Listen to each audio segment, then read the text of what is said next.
네, 오늘 요셉 시리즈 설교 우리 네 번째 시간인데요. 우리 함께 말씀 읽겠습니다. 자리에 일어나셔서 오늘 하나님께 우리해 주신 말씀을 함께 읽겠습니다. 창세기 40장 1절에서 8절 말씀 우리 함께 한 목소리로 읽겠습니다. 시작. 얼마 후 이집트 왕 가운데 술 맡은 신하와 빵 굽는 신하가 그 주인인 이집트 왕에게 잘못을 저질렀습니다. 바로는 그의 두 신하 곧 술 맡은 신하와 빵 굽는 신하에게 진노했습니다. 바로는 그들을 경호대장의 집에 있는 감옥에 가두었는데 그곳은 요셉이 갇혀 있는 감옥이었습니다. 경호대장은 요셉에게 명령해서 두 신하를 시중들게 했습니다. 그들이 얼마 동안 감옥에 갇혀 있었습니다. 감옥에 갇혀 있는 이 두 사람 곧 이집트 왕의 술 맡은 신하와 빵 굽는 신하가 꿈을 꾸게 됐습니다. 각자 같은 날 밤에 꿈을 꾸었는데 그 내용이 서로 달랐습니다. 다음 날 아침 요셉이 그들에게 왔을 때 그들이 침울해 있는 것을 발견했습니다. 요셉은 자기 주인의 집에 함께 갇혀 있는 바로의 신하들에게 물었습니다. 오늘은 두 분의 얼굴빛이 왜 그리 안 좋으십니까? 그들이 대답했습니다. 우리가 꿈은 꾸었는데 꿈을 풀이해 줄 사람이 없구나. 요셉이 그들에게 말했습니다. 꿈을 풀이하는 것은 하나님께 달린 일이 아니겠습니까? 꿈꾸신 것을 제게 말씀해 보십시오. 아멘. 하나님의 말씀입니다. 자리에 앉으셔도 좋습니다.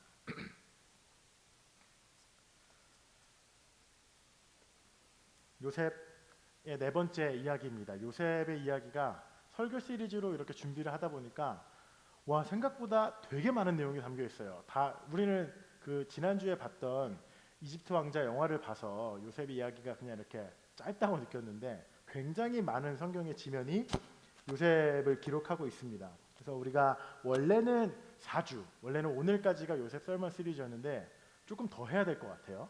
그래서 우리가 앞으로 한 2주 정도 더 요셉 설교를 나누도록 하겠습니다. 유행이 조금 이제 지났다고 느껴질 수도 있겠지만 여전히 여러분 요즘 새로운 사람들이 모이면 세대를 막론하고 제일 먼저 하는 소개가 뭡니까? 처음 딱 만났을 때 약간 이렇게 자기소개를 하면서 하는 이야기가 뭐가 있을까요? 맞아요. MBTI. 초코파이라도 제가 준비를 맞아요. MBTI 얘기를 좀 하려고 그래요. MBTI 얘기 꼭 나오죠. 아직까지도 조금 그래도 유행하는 것 같아요. 아직도 계속 얘기해요.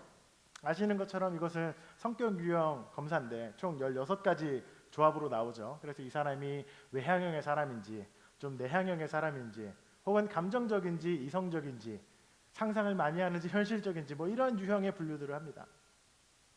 이런 특징들 중에서 가장 분명하게 드러나는 성향이 있는데 저는 감정형의 사람과 이성형의 사람들이 꽤 극명하게 다른 모습을 보여준다고 생각해요. 여기 감정형 있으신 분, 내가 F다라는 분 손 한번 들어보실래요? 하나, 둘, T가 더 많네요. 나는 T다. 우리 T가 더 많은 교회네요. 보통 교회는 F가 훨씬 더 많은 법인데 우리 T가 많은 교회. 네, 목사는 부담스러워요. 네, anyway, feeling, 이 감정을 중요하게 생각하는 사람들은 상대의 뭔가 그런 감정을 읽고 눈치채고 공감하면서 그 감정을 금세 공유해요. 저 사람이 느끼는 슬픔이나 기쁨이나 아픔이 금세 이렇게 오갈 수 있죠. 그래서 그 같은 감정을 느낌으로써 그 사람에게 위로를 전하기도 하고 함께 기쁨을 나누기도 합니다. 반대의 성향을 가진 이 띵커들은 이성적인 사고와 냉철한 생각이 감정보다 더 중요한 사람들이라 할 수 있겠죠. 그렇다고 이 띵커들이 공감을 못하거나 사랑과 관심이 없는 그런 냉혈한들이 아니에요. 아닌 걸 저는 알고 있어요. 여기 계신 분들 그렇지 않아요. 다만 그들은 이들의 공감과 위로는 좀 다른 언어인 거죠. 실제적인 뭔가 해결과 좀 건설적인 피드백과 냉철한 분석을 통해서 실제로 그들을 도와줄 수 있는 뭔가 그런 tangible thing을 우리가 주고 싶은 것들이 아마 띵커의 많은 분들이 그런 생각을 가지고 계실 거예요. 그래서 자신의 경험이나 상황에 기초해서 누군가에게 좀 가시적인 희망을 이렇게 주기도 하고 길을 잃어버린 것 같은 사람들에게 이렇게 길을 보여주고 제시하기도 하고 새로운 출발을 할 수 있는 근거와 용기를 이렇게 전해주기도 합니다. 그래서 이 두 성향이 완전히 다르지만 각 성향에서 성숙한 사람들의 특징은요, 모두 타인의 상황에 대한 관심과 공감을 갖고 있다는 것입니다. 접근하는 방법과 언어는 다를지라도요.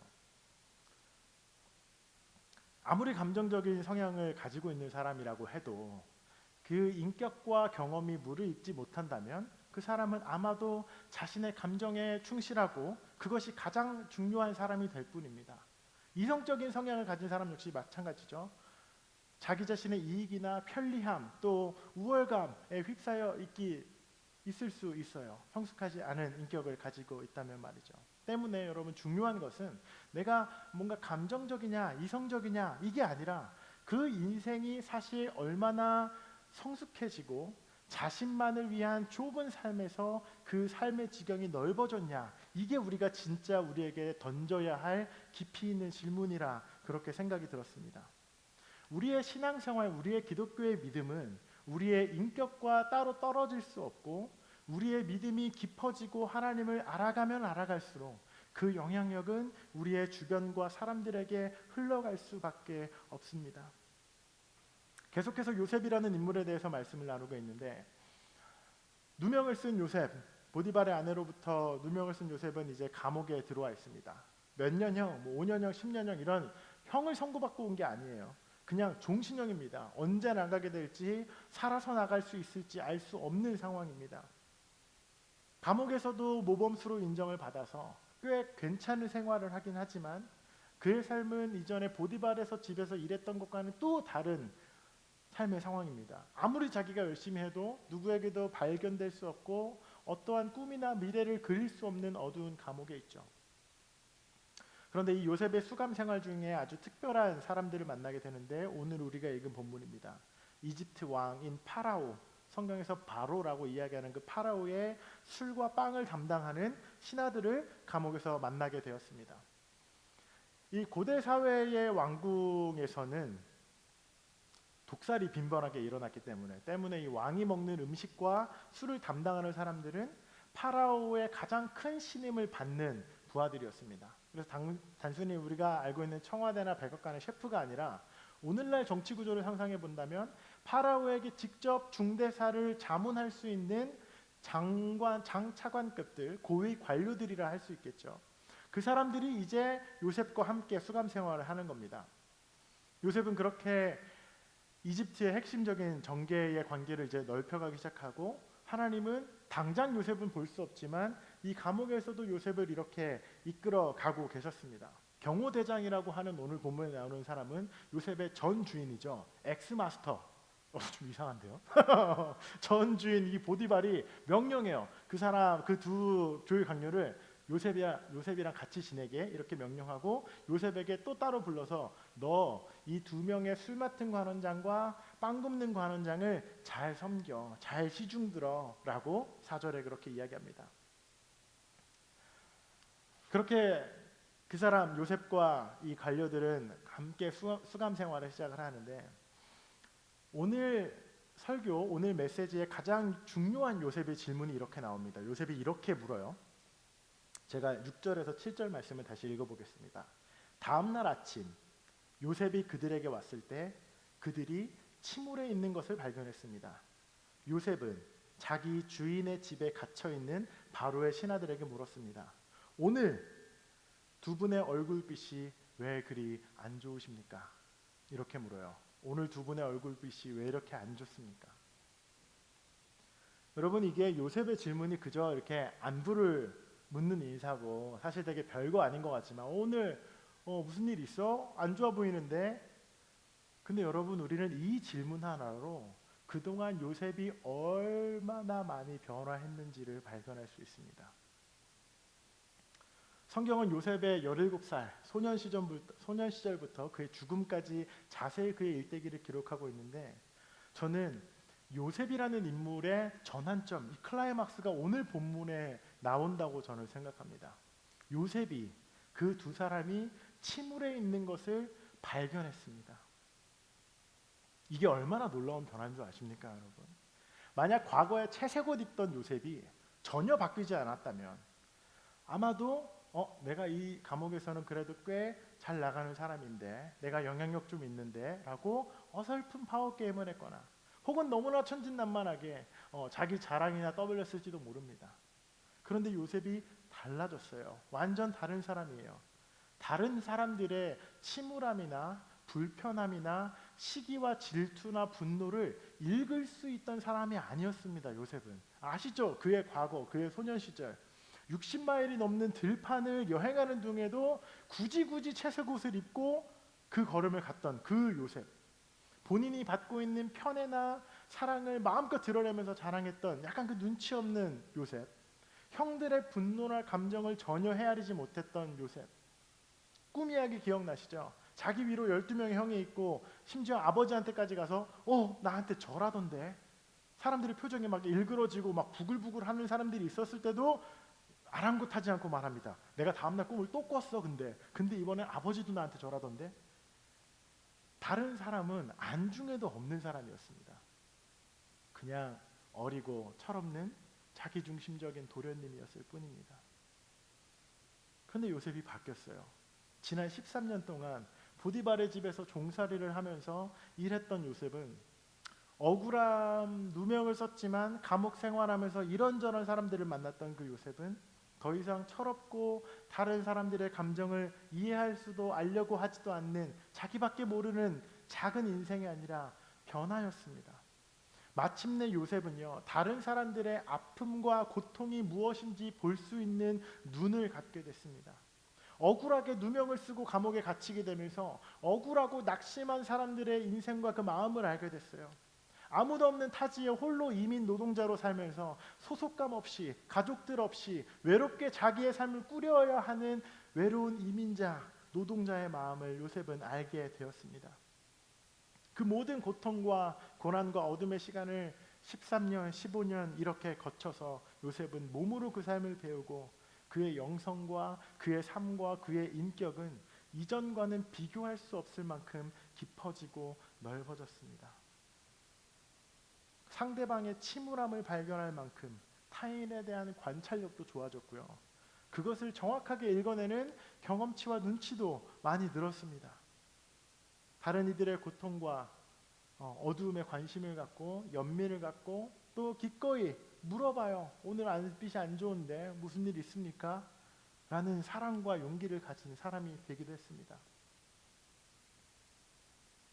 그렇게 요셉의 질문으로 이 두 관원과 요셉이 대화를 시작하고 그 사람들은 자신들의 꿈 이야기를 나누고, 결국 그 사건은 나중에 요셉의 인생을 완전히 뒤바꾸는 사건이 됩니다. 성경은 지난 15년 동안 요셉이 보디발 집에서 얼마나 고생스러웠는지, 그가 얼마나 억울하고 힘들었는지 자세히 다 기록하고 있진 않아요. 요셉이 어느 날 밤에 가서 홀로 울었다, 그가 아버지를 그리워하며 어쨌다, 이런 얘기가 없어요.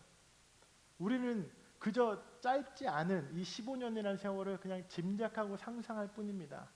요셉의 삶이 어땠을까? 고등학생쯤부터 시작해서 20대 전체가 낯선 외국 땅에서 혼자 종으로 살아야 했던 그 소년의 삶이 어땠을까? 그 안에서 성실하게 날마다를 긍정하면서 하나님의 섭리와 형통하심을 붙잡고 살았던 그 꿈 많은 소년의 삶은 어땠을까? 저는 그 삶이 결코 쉽거나 아무런 고민과 어려움이 없는 그런 삶이었다고 생각하진 않습니다. 자기 자신처럼 노예로 종으로 일하는 사람들, 자신을 관리하던 자기의 상급자들, 또 이후에 자기가 관리하게 된 사람들과 별의별 관계를 다 겪으면서 살았을 것입니다. 그의 젊은 시절은 고난이었습니다. 우리의 삶에 일어나는 여러 가지 어려움과 고난들을 이거 다 하나님께로 왔어, 하나님이 나를 연단과 성숙의 시간으로 만드시는 시간인가 보다라고 단순하게 모든 것을 다 이렇게 치환할 수는 없어요. 모든 사람의 삶에서 겪는 고난들은 전부 하나님이 주신 고난으로 이해하는 것은 좀 무리가 있습니다. 왜냐하면 고통의 원인과 이유와 복잡한 우리의 삶에서 일어나는 그 모든 일들을 아주 면밀하고 신중하게 들여다보고 우리가 하나님 앞에서 분별해야 한다고 저는 믿어요. 그러나 분명히 요셉의 경우를 보면 그의 삶은 고난과 어려움을 통해서 그의 삶이 성숙하고 익어갔습니다. 우리가 지난주에 잠깐 영화 클립을 보았던 것처럼 작은 줄기가 나무가 되는 그 비유한 그 시간처럼 요셉의 고난과 그의 어려움의 시간은 그를 성장시키고 성숙하게 만들었습니다. 그 고난의 시간은 마침내 요셉의 영성을 말할 수 없이 깊게 만들었죠. 그의 인격과 그의 태도와 마음가짐, 말하는 거, 그 섬세한 부분까지 요셉은 완전히 변화되었습니다. 요셉은 고난을 통해서 타인의 아픔도 보게 되고 어려움과 근심을 갖고 있는 사람들의 감정도 읽고, 그리고 무엇보다 이전에 가지고 있었던 그런 교만함이나 우월감은 찾아볼 수 없고 굉장히 겸손과 진솔함으로 꿈 해석은 하나님께 있는 것이니 저에게 말씀해 보십시오 라고 그의 신중함이 그의 대화에서 엿보입니다.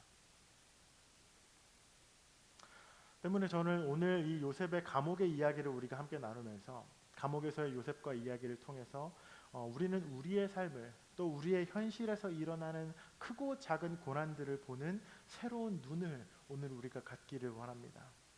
이것은 내향적인 사람들이 갑자기 외향적으로 살아간다거나 외향적인 사람들이 갑자기 내향적으로 바뀐다거나 이성적인 사람들에게 갑자기 타인에 대한 감정과 공감을 막 이렇게 요구하면서 갑자기 막 울고 웃고 막 이렇게 하라는 이야기가 아닙니다. 오히려 요셉은 T 성향에 더 가까운 인물인 것 같아요. 요셉의 이야기를 통해서 우리가 가져야 할 눈과 마음은 나만을 위한 삶, 나에게 모든 것이 집중되어 있는 삶, 내가 입은 채색옷, 내가 꾼 꿈, 아버지가 나에게 주신 이 특별한 인생이라는 나만 모르던 그 삶을 넘어서 다른 사람들이 신경 쓰이기 시작하는 삶입니다. 타인의 고통이나 아픔이 그냥 지나칠 수 없게 되는 사람이 되는 것입니다. 내가 도울 것이 있다면 기꺼이 나서서 내 시간과 에너지와 물질을 사용하는 것을 주저하지 않는 사람이 되는 것이에요. 하나님의 형통함과 동행하심 안에서 나의 승승장구와 만족과 편안함만을 추구하는 것이 아니라 그 하나님의 형통함과 기적이 내 인생뿐만 아니라 너의 인생에도, 그의 인생에게도, 그녀의 인생에게도 일어나도록 다가가는 삶, 내 삶에서 경험한 해방과 구원의 역사가 나의 주변과 이웃과 그리고 이 세상에 전해지기를 갈망하고 그 일을 위해서 한 걸음 한 걸음 살아가는 삶,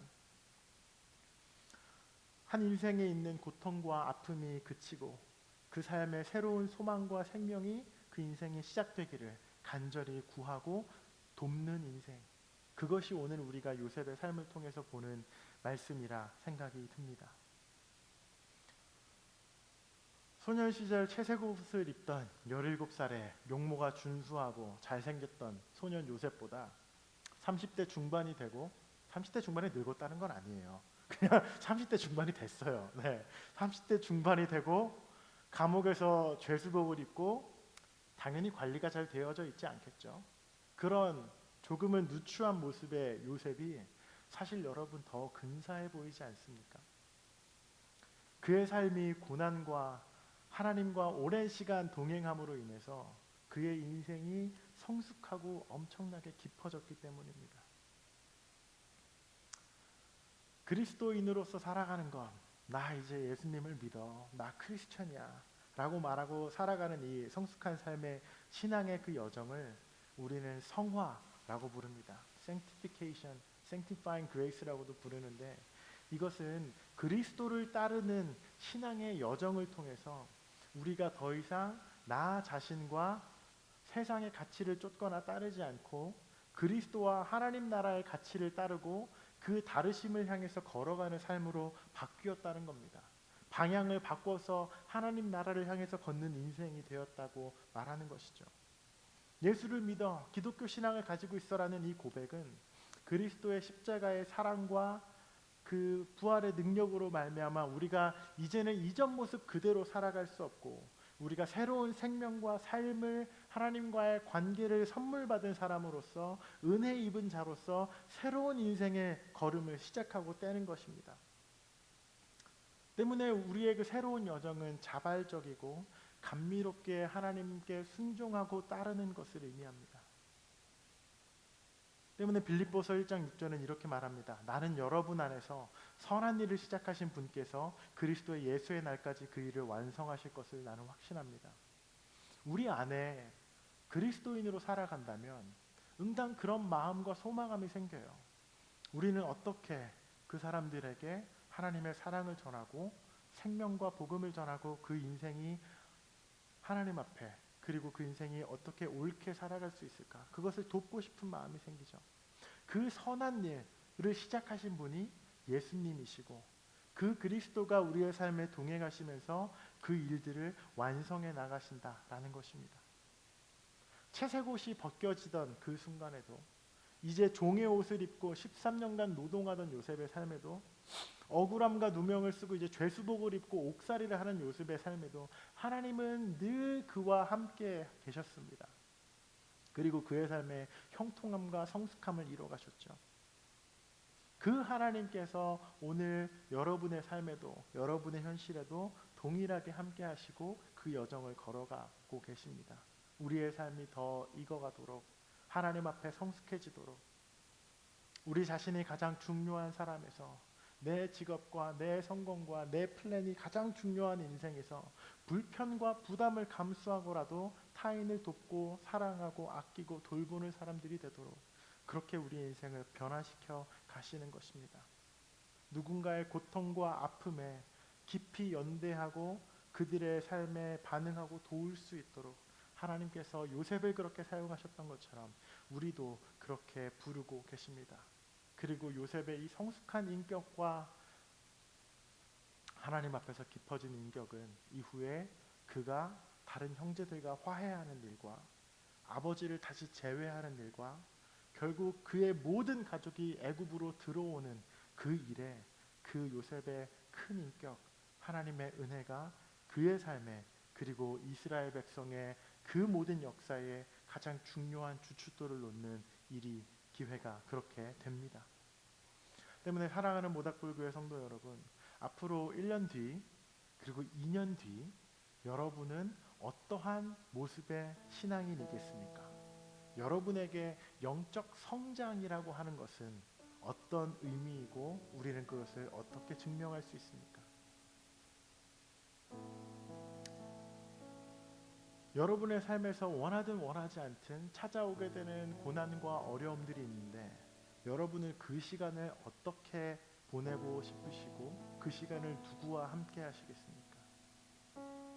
여러분이 상상하고 그리는 미래의 여러분은 인격과 영성과 성품은 그리스도를 닮아 있습니까?